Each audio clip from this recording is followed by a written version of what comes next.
Hey everybody, welcome back to the garage. If this is your first time visiting my channel, please go ahead, click on subscribe, and also click on that bell to receive all the updates on my channel. And you know what? Even though I say click on that bell to receive all the updates and notifications on my channel, honestly, I don't think it means squat when it comes to YouTube, because I've heard from some of my subscribers says, hey, sometimes I don't get notifications of stuff that you've released, and then I go to your channel and I see I've missed like 5 or 6 videos. And I'll be honest with you, if you look at the engagement on my channel as far as the analytics, in the last 6 or 8 months, I've released, I don't know, probably like 8 or 10 videos, and there's a reason why I haven't been releasing that much.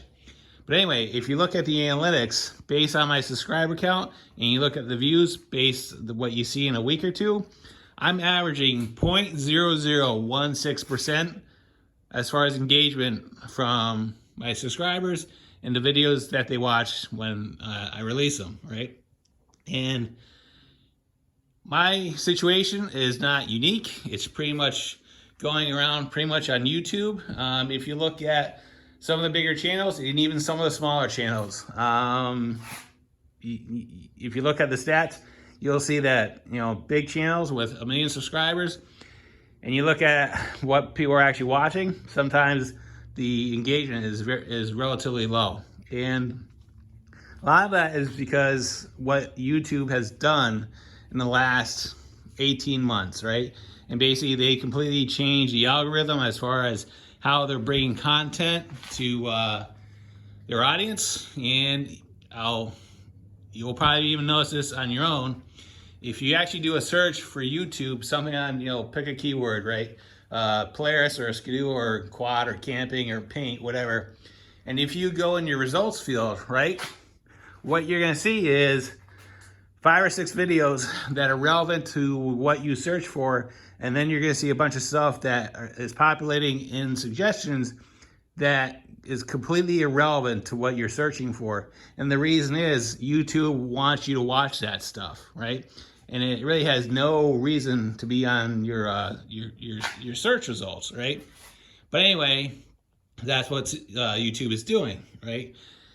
And because of that, I'll be perfectly honest with you, it's been very frustrating the last year. And I question why I make these videos, but I keep telling myself, right? Even if I reach out only to one person and they find it useful, mission accomplished. Because again, it's all about sharing knowledge and helping somebody out. So I've never set out for this channel to be huge and millions of subscribers or thousands of subscribers, but I worked hard on it for the last 10 years that I've had it, and I think I've made some pretty good content. But as of late, and again, like I said, I'm kind of rambling here. I'm not the only one. Because if you look at the activity within YouTube, like I said, in the last year, basically they're trying to compete with Facebook and Instagram, TikTok, stuff like that. And what they've released is a thing called Shorts, right? And basically the thing with Shorts is YouTube can release a bunch of videos, and basically it's rapid fire right in front of the audience, bang, bang, bang, bang, bang. And the reason that is in that format, so basically it makes the person who's watching the video kind of go off in a zombieland state where they're just sitting watching a scroll of different videos, right? So it drives up the engagement as far as YouTube, right? It forces people already YouTube to watch your stuff, but as far as a creator aspect, there's no way to monetize it, right? So it's one of those things where YouTube really wants all their creators to publish shorts, but at the end of it, there's no way to reap any financial benefits out of it because they're so short.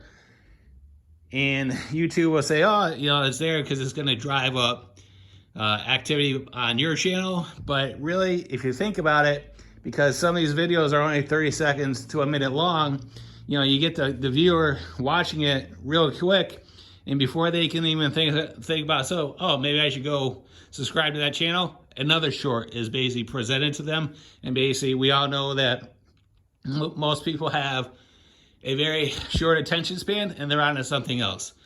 So I don't completely buy that. But anyway, I'm getting off my soapbox. If you like the videos, click on subscribe, click on that bell. And if you get a notification, that's great. If not, trust me, I'm out here making stuff. Chances are YouTube isn't letting you know. All right, enough.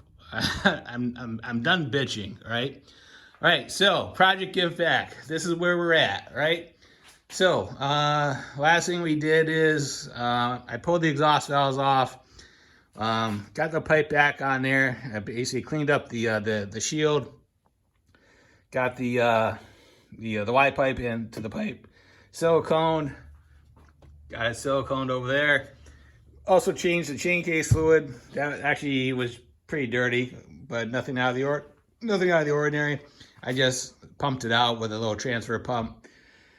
So right now we're in the process of pulling the carbs, and I'm going through cleaning them. So I've already I've replaced the fuel line, and that's going to be ready for when we put the carbs back in. All the boots look good. I went ahead and greased up the steering shaft, both of the pivot points, top and bottom. Pulled the secondary back and greased the jack shaft, and also greased up the bearing on the drive shaft. Like I said, also cleaned the surfaces on the primary and the secondary. I still have to blow out the primary for all the dust. One thing I did was I actually loosened up the track. You can see the ratchet still hanging on for dear life over there, because when I was trying to take the belt off, I couldn't even rotate the track. That's how tight this thing was. I had to use both arms to rotate the secondary. At first I thought, well, what's going on? And then I looked down and basically there is no slack on the track. So I loosened it up, and I was able to, now I can rotate the secondary with one arm, and it rolls pretty well now. So that's pretty much all set to go. So we got the flat slide carbs over here, and these are pretty common on the Liberty engines. And for the most part, they're pretty foolproof. They work very well. You have the throttle position sensor right here, and pretty much, unless somebody fucked with it, you really shouldn't have to touch it. So I've already sent it through the ultrasonic cleaner a couple cycles. The bowls look pretty clean. Got the mains and all the pilots in there. Gotta go through with a final clean on that, but the bodies are looking pretty good. So you can opt to split them and take them apart. I opted not to, because that's just the decision I made. So we're just gonna roll with that. But one thing you have to be aware of is on these Mikuni flat slides, the only thing that you really need to do is, as far as replacing any parts, is basically that O-ring right there that's on the float tower. Because what will happen is, once you pull this out of the carb body, you're going to break the seal, and if you put it back in, because the O-ring is old, and basically you kind of ripped it out of there, the O-ring is actually going to be smaller than the orifice that it pulled out of, and I'll 100% guarantee you will have a leak, and you will have fuel coming out of the vents. So if you're working on these Mikuni flat slides, make sure you have these O-rings. I don't. I thought I had a set, so I had to go to my Polaris dealer on Monday, get those, and then we'll be able to wrap these back up and put them back in the sled.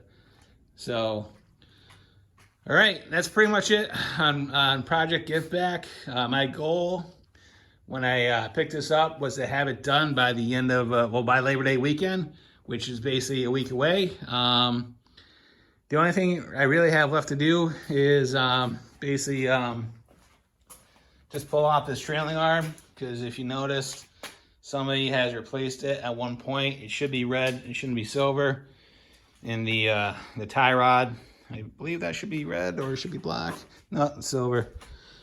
So yeah, so what we'll do is we're gonna pull the trailing arm. We'll scuff it down, we'll prime it, and then we'll paint it red so it matches the sled. So, but All right, that's it. If you made it this far, I appreciate it. So yeah, whoops. So yeah, if you made it this far, I appreciate it. Again, YouTube has been very frustrating as of late, but you know what? Like I said, if it helps one person out, mission accomplished. So I hope everybody is having a great summer, and as we go into fall, things should be picking up here as far as maintenance and other projects that we're going to be working on, and we'll see what comes in the garage, and we'll go from there. So, all right, everybody. Like I said, if there's any thoughts, questions, concerns, whatever it may be, go ahead and leave them in the comments box. I'll get back to you as soon as I can. And as always, thanks for watching and have a great day. See ya.